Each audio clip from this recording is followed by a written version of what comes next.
The darkness, now descending, floods the city as it dies, while shadows lurk in legions neath the looming evil eye. Its frozen stare envelops all. It penetrates and pries, denouncing loathed dissenters to the keepers in the sky. One's inner thoughts are well described before they've passed one's lips and cruelly crushed with grim contempt twixt despots' fingertips. But if no taboo idea is found with which to come to grips, the stymied eye dispenses pus as fabrication drips. The eye peers down upon us now to conquer and control and mark our every movement, whether hiding in a hole or preening like a purple parrot perched upon a pole. Our welfare and our happiness? No, certainly not the goal. While phantoms fade, then reappear within the urban sprawl, the gloom adorned with evil eyes which pierce the livid pall, pervades the ache and agony that poets sometimes scrawl of plenitude to penury, how life endures before. And should the herd dare whisper words of freedom's fragrant bloom, or murmur sighs of worriment at earth's impending doom, the evil eye will squint a bit at those who so presume, condemning nascent, unchained thoughts to wither in the womb. And peasants pass, parading by, to fill the golden urn with pennies for the afterlife, wherefore the faithful yearn. Those screams of babes with empty eyes are never of concern to those who covet silver coins, eyes cold and taciturn. To hide the pains of purgatory, far-flung distant shores, on islands of containment cash the dingy dungeon doors, and Inquisition waterboards that buoy their holy wars, while sandmen drape our eyes with dust, with rainbow metaphors. We'll know the party's over when there's little left to eat, and all the learned scholars lean, stay silent when they meet. The eye with all will spawn distrust on matters indiscreet. The signs are all around us, even sheep no longer bleat. One sightless seer scans the skies and mourns the heretofore. 9 limbless men descend the stairs to find there is no floor. 8 tongueless women babble, telling tales of nevermore. 4 earless children drown within the ocean's muted roar. When hope becomes defiance, ask, will bedlam soon arrive? Will doves appear above us all? Or drones to guard the hive while fed with milk and honey by the queen and kept alive to gut the girl below them? Will we let the eye survive?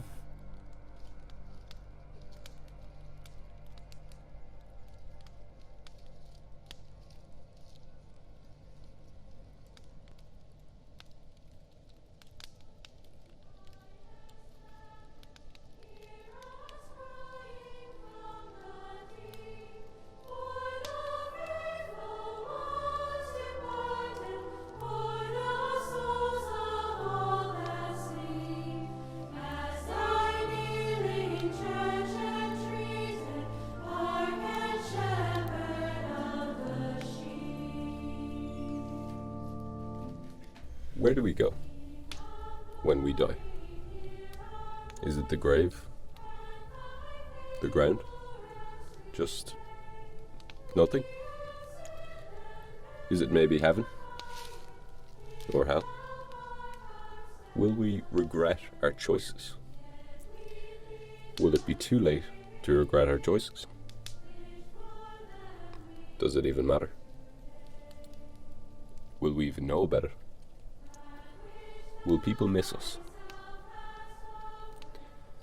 What if we've sinned? Who decides? I think everyone's sinned. Do we have to repent? Or are we free to choose if we want to be saved? Or is there some grand plan bigger than us? Dante wrote of the afterlife, of Inferno and Paradise. He thought there was something in between the two, a liminal place, a place where humanity confronted their sins, reflected on them, were punished for them. Such suffering, a purification by fire, fueled by a yearning for eternal salvation. Yet these sufferings are nothing compared with the reward we may receive for them. And so there we stand, in a state of God's grace, our soul inflamed by a cleansing blaze,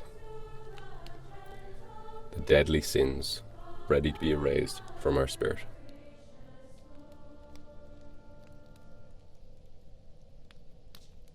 So, the life of a man traveling to the sea, which is our inevitable death someday, purifies itself. It must. Because if you do not purify, these tensions remain in and turn in on yourself and destroy you. The man who cannot laugh freely is a sick man. The man who cannot cry and release his tears in that direction is a sick man.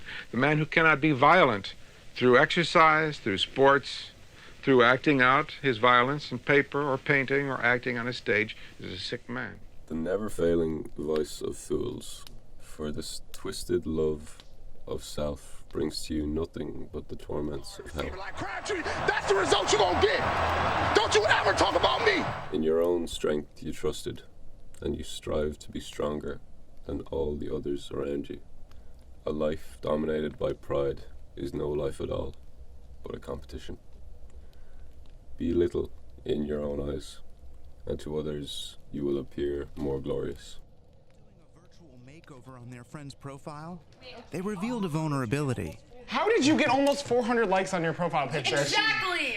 We just posted a picture of me, my new profile picture, and I got like 14 likes. Boys get less than girls. Yeah, In 20 minutes, though. Yeah, but she had This 300. outward grief for others' prosperity brings you sorrow, and a boiling urge to inflict harm on them at your hands.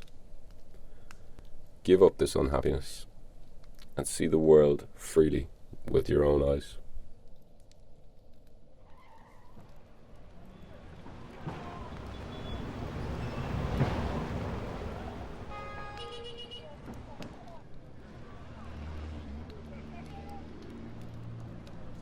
The wrathful forever wander in a cloud of black smoke, blinded by the anger that clouds their mind. For cruelty only makes a spoil of the goods of life. Peace requires stillness and contemplation, and blessed are the peacemakers who do not make blind judgments.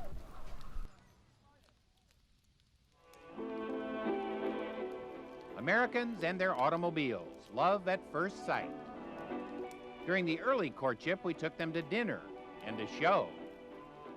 Now, we take them everywhere. Today, Americans want it all, they want it now, and they don't want to get out of their cars to get it. We're becoming a drive-through nation, leading drive-through lives. 1 quart Bud Light. We can add vanilla nut Irish cream. Can I help you? Weary of the body and weary of the soul, a failure to love life with all one's heart, all duty and good work which is necessary remains undone, and the abandonment of responsibility leads to the abandonment of yourself. Have courage. Don't neglect your influence and use your gifts of grace from God as they were given to you. For $400 million cash. Receiving cash is cash. I mean, those are just a large number of Ben Franklins. It's a perfect car for Silicon Valley. It really is. There is, gentlemen, the fastest car in the world. I could go and buy one of the islands in the Bahamas and turn it into my, personal fiefdom. The shining of gold brings grief everlasting. For in the same fire that gold glistens and straw smokes, so the sinner burns. Many a man has stolen, hoarded, manipulated, but every penny taken has been counted for, and a debt everlasting incurred by this earthly greed. Renounce your possessions, or be bound by these suffocating dusts.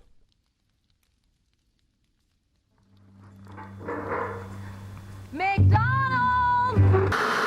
Sodium, potassium, calcium, magnesium, an essential part of my game. Bruh. What's up, Dwight? What you got in the bag? Big Mac, fries?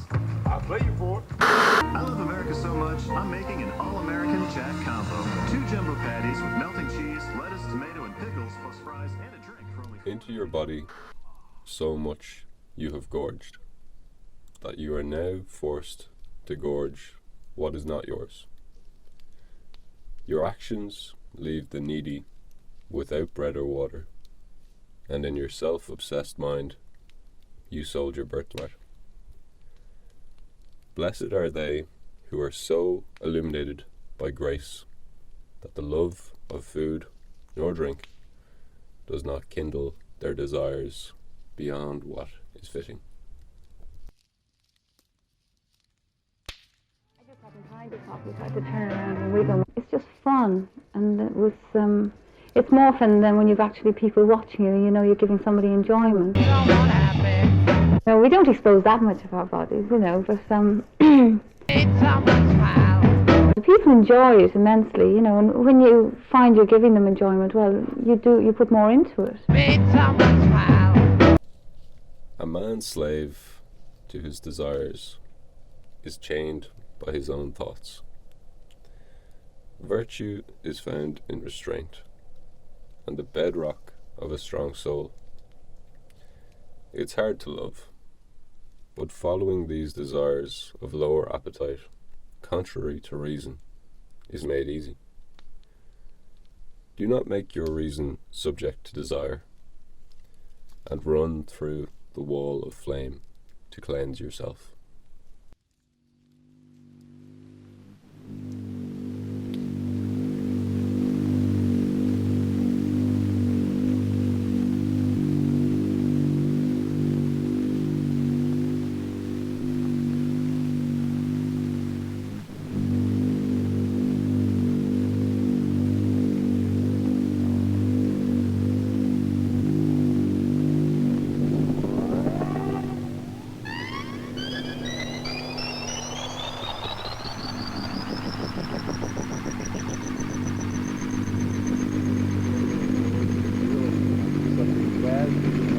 I think, in a way, Frank, that it takes a lively sense of guilt to make sin fun.